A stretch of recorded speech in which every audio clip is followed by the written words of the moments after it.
And one of the reasons he's intent on staying around so long is that he finds the world fascinating, enthralling, and frequently beautiful as he burns it to the ground.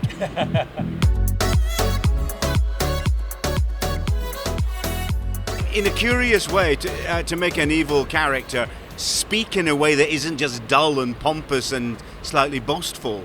If he just talks about the children of the night and how he will conquer all mankind and feast off our flesh and so on, he's very boring very quickly.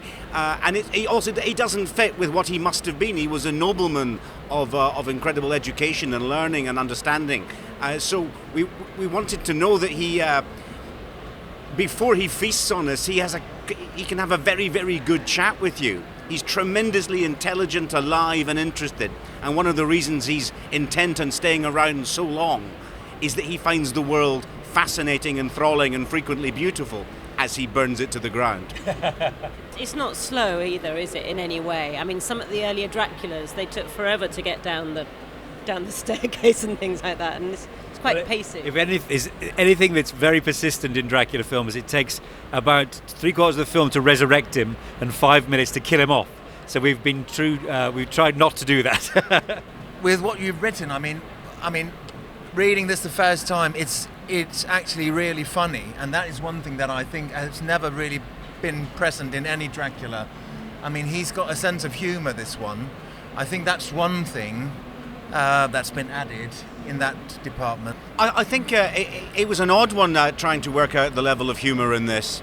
But one of the things that we discovered as we cautiously and then with increasing confidence gave Dracula a sense of humour is he is never more terrifying than when he's being quite lightweight about something.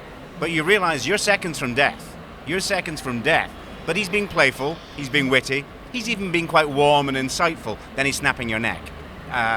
That really works. There's happily a very nice visual metaphor for the whole thing is when we had the long discussions about the fangs and what our version was going to be, and it went through all kinds of different things, and eventually they're quite sort of shark-like, but they're not too far away from Claes' own teeth. But the great thing was you can only really see them when he smiles. And I thought, well, that's kind of like the show.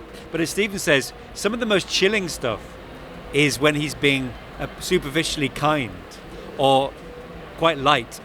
And I think if you were 400 years old, that's what you would be like, wouldn't you? It's the absolute truth is, it's like what they say about, powerful people never have to raise their voice, and baddies never know they're baddies because they think what they're doing is correct. So as Claes says, you can't pilot with stuff like that. You just have to play the truth of it. Although I like cheese on cheese as a metaphor now. Yeah. I'm coming quite keen on that. Sounds awesome. And sometimes I like that. I think the other thing is that Dracula, because he is very old and he doesn't actually realise why everyone's so upset about dying, bearing in mind they're going to die anyway. Well, it's just slightly sooner than you thought. Very quickly. Yeah.